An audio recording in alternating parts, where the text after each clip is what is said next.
जिसने आकाश बनाया, जिसने पृथ्वी बनाई, जिसने आकाश बनाया, जिसने पृथ्वी बनाई, जो सर्वशक्तिमान प्रभु है, वो यहोवा हमारे संग संग है। जो सर्वशक्तिमान प्रभु है, वो यहोवा हमारे संग संग है। सेनाओं का यहोवा हमारे संग संग है। याकूब का परमेश्वर हमारा ऊंचा गढ़ है। सेनाओं का यहोवा हमारे संग संग है। याकूब का परमेश्वर हमारा ऊंचा गढ़ है।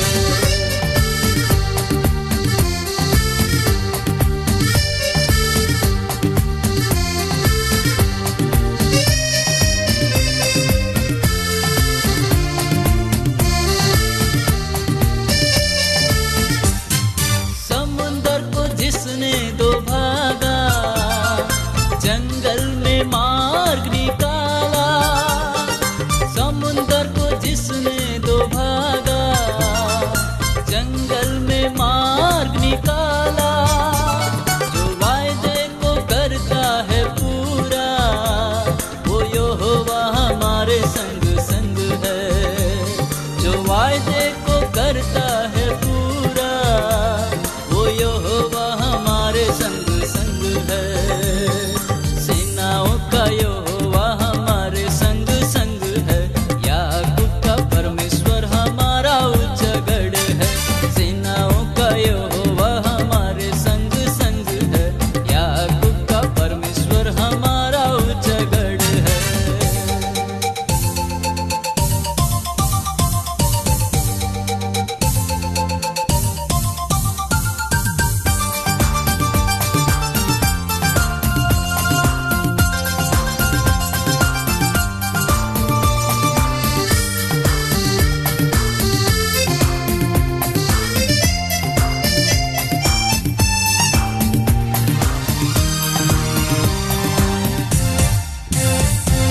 लाजर को जिसने जिलाया, जक्कई को जिसने बचाया।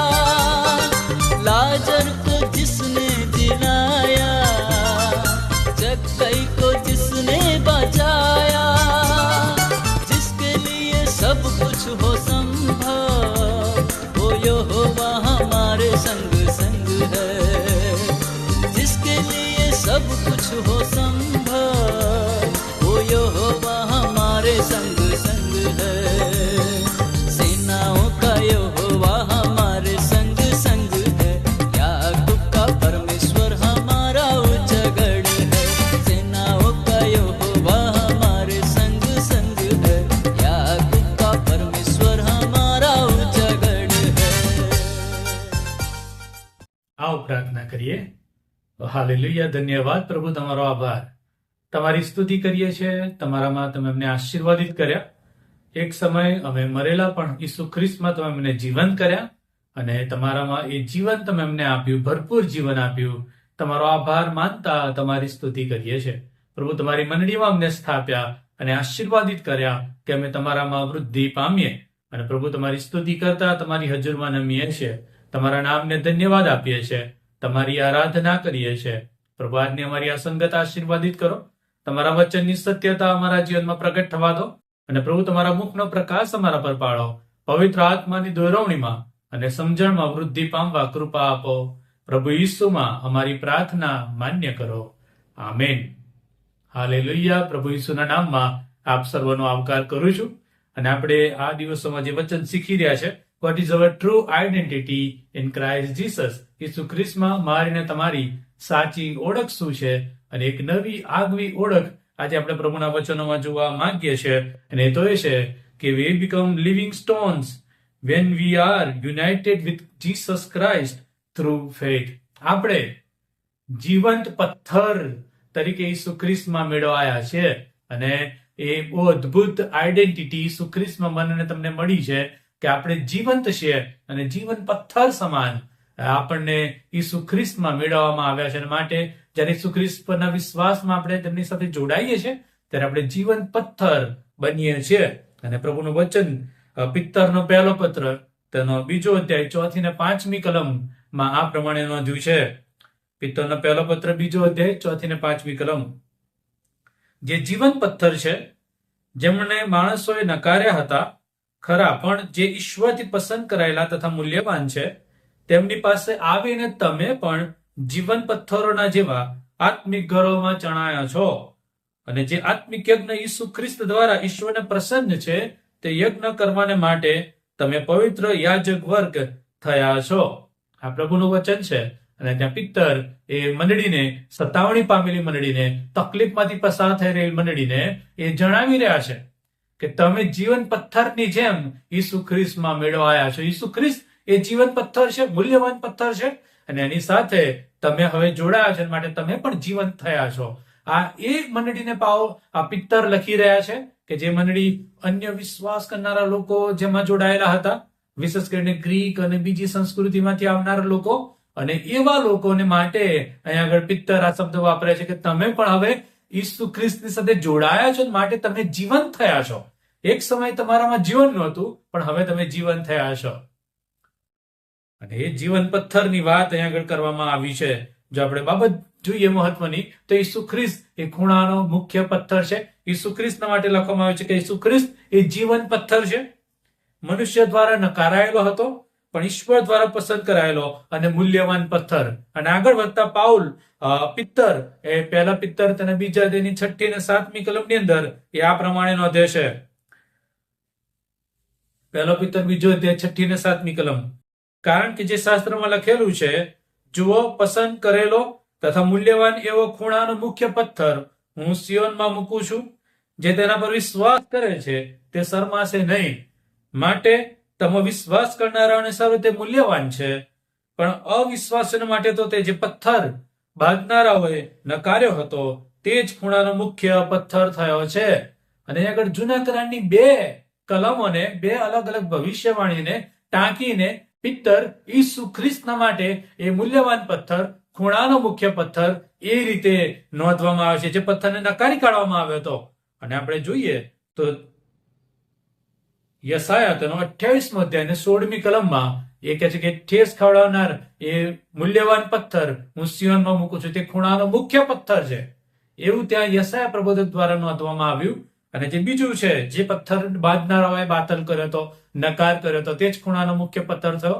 એ વચન ગીત શાસ્ત્ર 118 અને તેની 22મી કલમમાંથી લેવામાં આવ્યું. અને 2 જગ્યાએ એ મૂલ્યવાન પથ્થર, ખૂણાના મુખ્ય પથ્થરની વાત કરવામાં આવી છે, જેને નકારી કાઢવામાં આવ્યો હતો.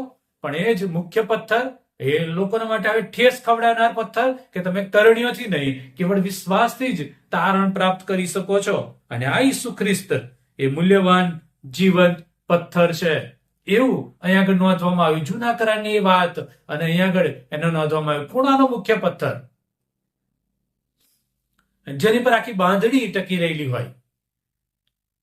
ખાસ કરીને ઇઝરાયલના સમયમાં અને એ જૂના સમયોની અંદર એવો એક મોટો પથ્થર મૂકવામાં આવે કે જેના પર આખા ઘરનો આધાર હોય, અને બીજા બધા જ પથ્થર અને બીજી બધી જ બાંધણી એની સાથે જોડાયેલી હોય.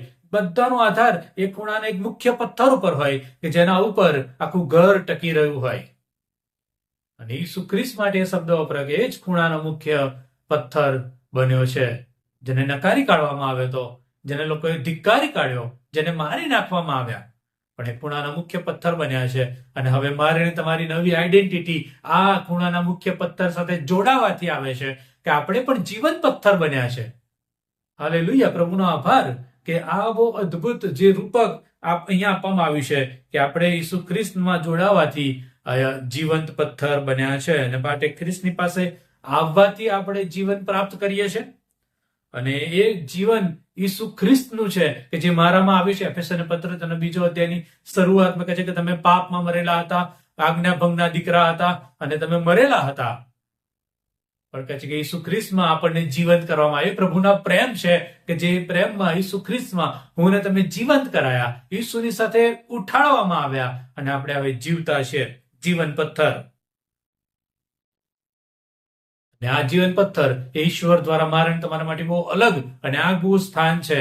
જો આપણે જૂના કરારના મંદિરની વાત કરીએ તો જૂના કરારનું મંદિર જ્યારે બાંધવામાં આવ્યું સુલેમાનના સમયમાં, ત્યારે ઘણા બધા પથ્થરોને લાવવામાં આવ્યા, એને કાપવામાં આવ્યા, તોડવામાં આવ્યા અને પછી એ પથ્થરોને એકબીજાની સાથે ગોઠવવામાં આવ્યા કે બહુ પવિત્ર મંદિર બને, જ્યાં ઈશ્વરનો પવિત્ર આત્મા વાસો કરતો હતો, જ્યાં ઈશ્વરની હાજરી હતી. પરમ પવિત્ર સ્થાનમાં ઈશ્વરનું સ્થાન હતું.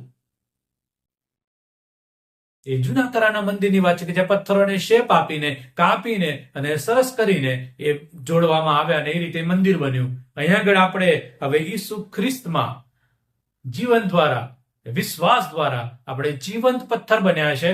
એક સમયે કામ વગરના અને ગમે તેવા આડાઅવડા, જે કોઈ જગ્યાએ કામમાં ના આવે, પણ હવે વિશ્વાસ દ્વારા એ ઈશ્વરે મને અને તમને આકાર આપ્યો છે. અને એવો આકાર કે જ્યાં આગળ હું અને તમે એકબીજાની સાથે જોડાઈને ઈશ્વરનું પવિત્ર મંદિર બનીએ. અને માટે આપણે પ્રભુનું વચન વાંચીએ. એફેસને પત્ર તેનો 2 અધ્યાય 20 થી 22 કલમ. એફેસી તેનો 2 અધ્યાય 20 થી 22 કલમ આ પ્રમાણે કહે છે, પ્રેરિતો તથા પ્રબોધકોના પાયા પર તમે બંધાયેલા છો. ઈસુ ખ્રિસ્ત પોતે તો ખૂણાનો મુખ્ય પથ્થર છે. તેનામાં દરેક બાંધણી એકબીજાની સાથે યોગ્ય રીતે જોડાઈને પ્રભુમાં વધતા વધતા પવિત્ર મંદિર બને છે. તેનામાં તમે પણ ઈશ્વરના નિવાસને માટે આત્મામાં એકબીજાની સાથે જોડાઈને બંધાતા જાઓ છો. મેં કીધું એ પ્રમાણે કે આપણે એકબીજાની સાથે જોડાઈને, બંધાઈને પવિત્ર મંદિર તરફ વૃદ્ધિ પામતા જઈએ છીએ. ઈસુ ખ્રિસ્ત ખૂણાનો મુખ્ય પથ્થર છે અને એનામાં આપણે બંધાતા જઈએ છીએ, જોડાતા જઈએ છીએ કે દરેક બાંધણી બહુ સરસ રીતે, સુવ્યવસ્થિત રીતે જોડાઈને સુંદર પવિત્ર મંદિર બને. આપણા ચર્ચની જો આપણે વાત કરીએ, આપણા ઘરોની જો આપણે વાત કરીએ, તો આપણા ઘરની અંદર અલગ અલગ પ્રકારના બધા જ મટીરિયલ્સ વપરાયા છે અને બધા જ મટીરિયલ્સ એકબીજાની સાથે એવી રીતે સુવ્યવસ્થિત ગોઠવવામાં આવ્યા છે. કોઈ તીરછું આડું નહીં, કોઈ મોટું નાનું નહીં, પણ બધાને એક સુવ્યવસ્થિત રીતે ગોઠવવામાં આવ્યા છે કે સુંદર પવિત્ર ઈશ્વરનું ઘર બને, ચર્ચ બને, આપણા ઘરો બને. બહુ સુંદર વ્યવસ્થિત રીતે ગોઠવણી કરવામાં આવી છે કે સુવ્યવસ્થિત ઘર અને મંદિર બને. અને મંડળી તરીકે આ જ ઓળખ મને તમને આપી છે કે આપણે ઈસુ ખ્રિસ્તમાં જીવન પથ્થર બન્યા છે. અને જીવન પથ્થરની લાક્ષણિકતા એ છે કે એ પથ્થરો એકલો નથી. એકલો પથ્થર એ કદી પણ ઘર બનાવી શકે નહીં, એ કદી પણ બંધાઈ શકે નહીં, એ કદી પણ આશીર્વાદિત થઈ શકે નહીં. પણ જીવન પથ્થરો આપણે જે બધા જ ઈસુ ખ્રિસ્ત પર વિશ્વાસ કરીએ છીએ, આપણે બધા જ એકબીજાની સાથે જોડાઈને બંધાતા બંધાતા પવિત્ર મંદિર બન્યા છે. અને માટે અહીંયા આગળ જે પાઉલ પિત્તર જે ભાર મૂકે છે, અને તો એ છે કે મારે અને તમારે એકબીજાની જરૂર છે. આપણે ચોક્કસ ખ્રિસ્તની સાથે જોડાયેલા રહેવાની જરૂર છે. વ્યક્તિગત રીતે પ્રભુના વચનોમાં, પ્રાર્થનામાં, સંગતમાં વૃદ્ધિ પામવું બહુ જરૂરનું છે.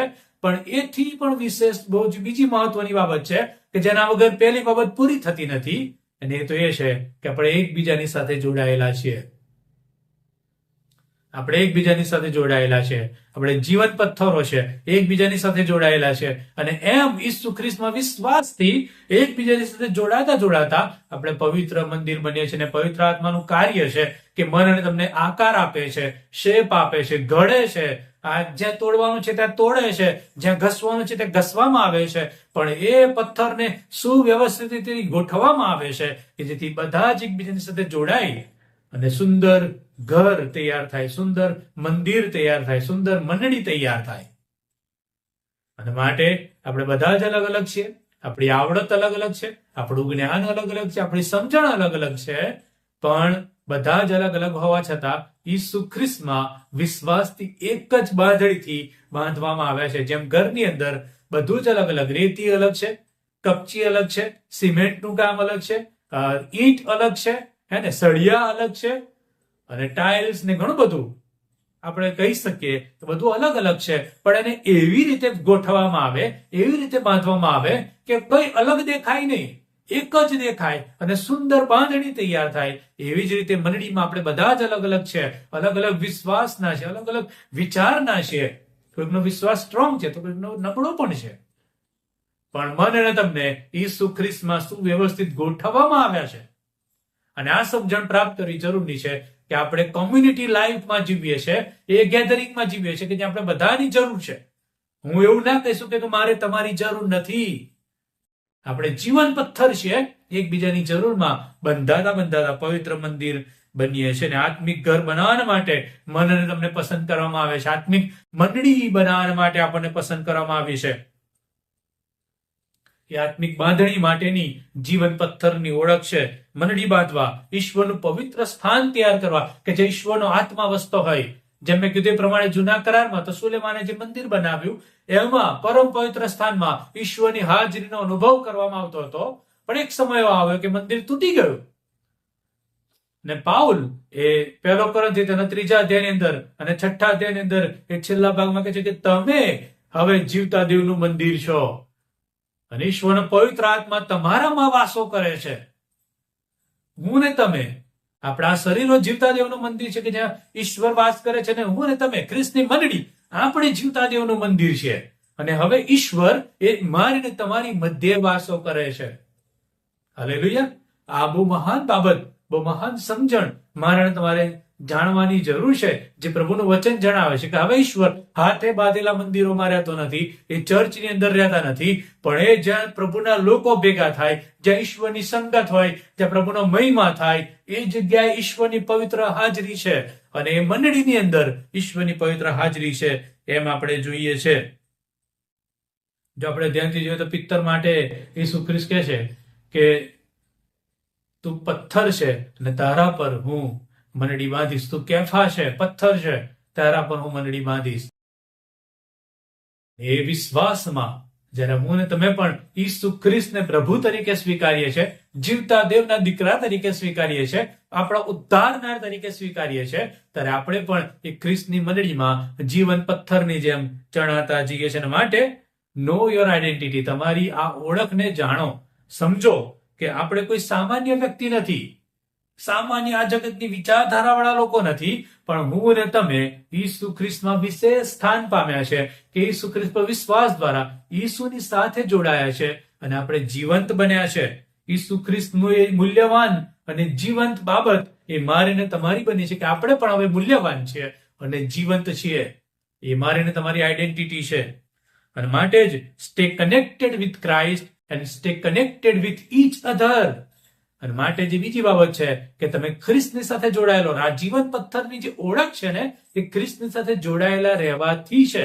દાખલા તરીકે સળગતું હોય અને એની અંદર કોલસા ઉઠાઈને તમે બહાર મૂકી દેશો તો ધીરે ધીરે હલવાઈ જશે, પણ એને જો સળગતામાં પાછો મૂકશો તો જ એ સળગતો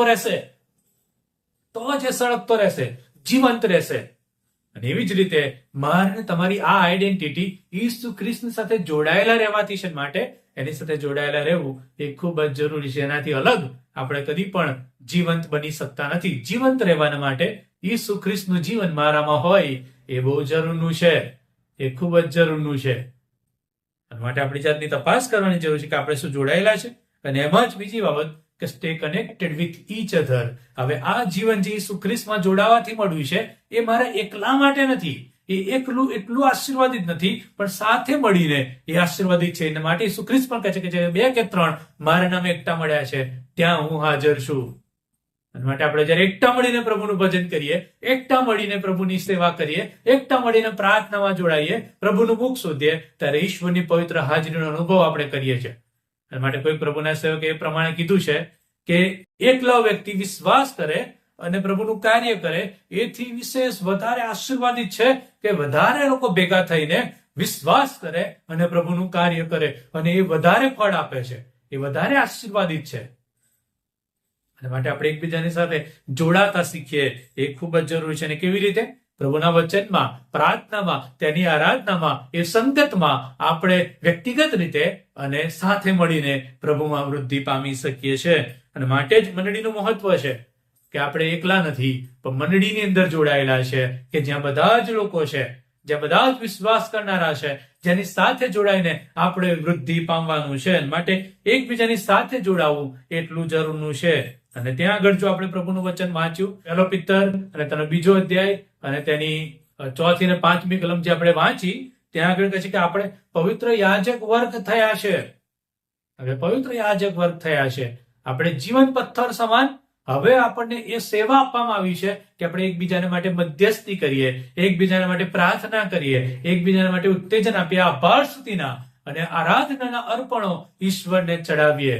એ જીવંત પથ્થર, એવા જીવંત પથ્થર કે જે ઈશ્વરના માટે યાજક વર્ગ બન્યા છે. કેટલું અદ્ભુત અને કેટલી મહાન ઓળખ મને તમને આપવામાં આવી છે. અને માટે જ મારે અને તમારે જે ઈચ્છા રાખવાની છે એ તો આકાર ઈશ્વર મને તમને આપે, અને આકાર પામવા માટે, એ શેપમાં રહેવાને માટે મારે અને તમારી ઈચ્છા દર્શાવવાની છે. કારણ કે દરેક બાંધણીમાં દરેક પથ્થર જે વપરાય છે એને ચોક્કસ રીતે ઘસવામાં આવે છે, બાંધવામાં આવે છે, તોડવામાં આવે છે, મુલાયમ કરવામાં આવે છે, કે જેથી બહુ સરસ સુવ્યવસ્થિત રીતે બીજા પથ્થરની સાથે જોડાય, ઈસુ ખ્રિસ્તની સાથે જોડાઈને વૃદ્ધિ પામવું. એ રોજ ને રોજ મને અને તમને ઘડે છે, ઓપ આપે છે. એ ઈશ્વર મને અને તમને આકાર આપે છે, આપણા મારેલી કઠણતાને તોડે છે, આપણને શેપ આપે છે, અને આપણને એવા પવિત્ર મૂલ્યવાન પથ્થર બનાવે છે કે જે પ્રભુના મહિમાને માટે હોય. અને માટે ઈશ્વરના ઈરાદા એ મારા અને તમારા જીવનમાં પૂરા થાય. એ શિષ્યપણામાં હું અને તમે ચાલીએ કે જ્યાં રોજ ઈશ્વર જે કહે એ પ્રમાણે જીવન જીવીએ. જે છોડવાનું છે એને છોડીએ, જે કરવાનું છે એ પ્રાપ્ત કરીએ. એ ઈશ્વરના આત્માની દોરવણીમાં ચાલનાર બનીએ કે જ્યાં રોજ પ્રભુ મને તમને નવો શેપ આપે, આકાર આપે, ઓપ આપે અને ઘડે.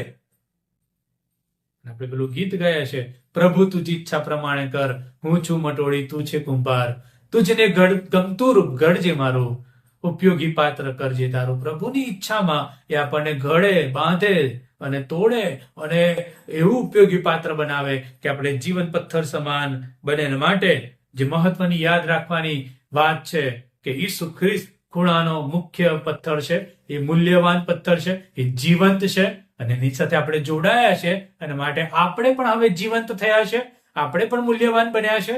પણ આ મૂલ્યવાન બનવું એ એટલું જ અગત્યનું છે કે જે શિષ્યપણાની પાછળ છે, કે આપણે રોજ ને રોજ મૂલ્યવાન બનતા જઈએ, રોજ ને રોજ જીવન થતા જઈએ. માટે પવિત્ર આત્માને તેનું કામ કરવા દઈએ કે મને ઘડે, મને તોડે, મને બાંધે, એકબીજાની સાથે જોડે.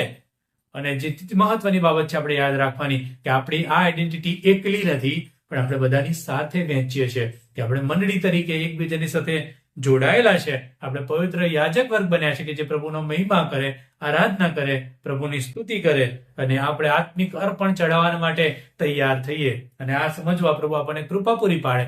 અને માટે આપણી જાતની તપાસ કરીએ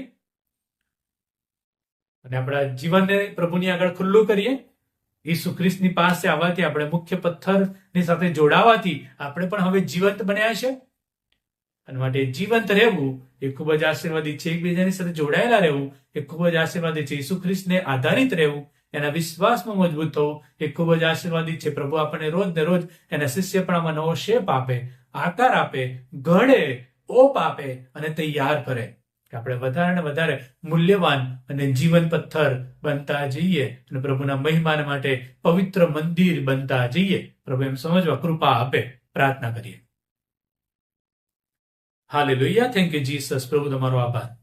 ઈસુ ખ્રિસ્તમાં એક નવી ઓળખ તમે અમને આપી કે ઈસુ ખ્રિસ્ત જેમ ખૂણાનો મુખ્ય પથ્થર છે, મૂલ્યવાન પથ્થર છે, અને એની સાથે જોડાઈને અમે પણ હવે એ મુખ્ય પથ્થરની સાથે જોડાઈને મૂલ્યવાન બન્યા છે, જીવંત બન્યા છે. અને તમારી સાથે જોડાઈને, એકબીજાની સાથે જોડાઈને અમે મંડળી બનતા જઈએ છીએ, એ પવિત્ર ઘર બનતા જઈએ છીએ, પવિત્ર મંદિર કે જ્યાં ઈશ્વરનો આત્મા વાસો કરે છે, જ્યાં પ્રભુની દોરવણી હોય, જ્યાં પ્રભુનો મહિમા હોય. ત્યારે પ્રભુ અમને મદદ કરો આ સમજવાને માટે. જીવન પથ્થર તમે અમને બનાવ્યા છે, એ આઈડેન્ટિટી સ્વીકારવા મદદ કરો. અને અમે યાદ રાખીએ કે પ્રભુ તમારાથી આ ઓળખ અમને મળી છે, તમારા સિવાય આ ઓળખ અમારી કામની નથી. તમારી સાથે જોડાયેલા રહેવા મદદ કરો, એકબીજાની સાથે જોડાયેલા રહેવા મદદ કરો. પ્રભુજી, વિશ્વાસથી ચાલવા કે જ્યાં તમે અમને ઘડો, તૈયાર કરો, ઓપ આપો, આકાર આપો, માટે અમને તૈયાર કરો. અને પ્રભુ તમે અમને સહાય કરો કે અમારામાં રહેલી દરેક નબળાઈ, ભૂંડાઈ ને દુષ્ટતા દૂર થાય. અમે એકબીજાને ઓળખીએ, એકબીજાને મેળવી શકીએ, એકબીજા પર વિશ્વાસ કરી શકીએ, એકબીજાને સ્વીકારી શકીએ, માફ કરી શકીએ. માટે પણ તૈયાર કરો. અને તમારી મંડળી તમારામાં આત્મિક ઘર ને મંદિર બનતી જાય એવી પ્રાર્થના કરીએ છીએ. તમારામાં અમને પવિત્ર યાજક વર્ગ બનાવો છો, ત્યારે પ્રભુ એ સમજવા પણ મદદ કરો. અને રોજ ને રોજ આભાર સ્તુતિના અર્પણ, તમારા વચનો, પ્રાર્થના, તમારી સંગત, તમારી આધીનતામાં વૃદ્ધિ પામવા કૃપા આપો. તમારી મંડળી તમારામાં જીવન પથ્થર સમાન બનતી જાય અને અજવાળારૂપ બનતી જાય અને પુષ્કળ જીવનો એ તમારી સાથે જોડાઈને બંધાતા જાય. માટે પણ કૃપા માંગીએ છીએ. સર્વ મહિમા, માન, ગૌરવ તમને આપતા પ્રભુ ઈસુમાં અમારી પ્રાર્થના માન્ય કરો. આમેન. અને હવે આપણા તારનાર પ્રભુ ઈસુ ખ્રિસ્તની કૃપા, ઈશ્વર પિતાનો પ્રેમ, પ્રભુ પવિત્ર આત્માની દોરવણી સંગત સહાયતા આપણ સર્વની સાથે, પ્રભુના લોકોની સાથે, ખ્રિસ્તની મંડળીની સાથે હમણાંથી સદા સર્વકાળ સુધી હોજો. આમેન. આમેન. Thank you. God bless you.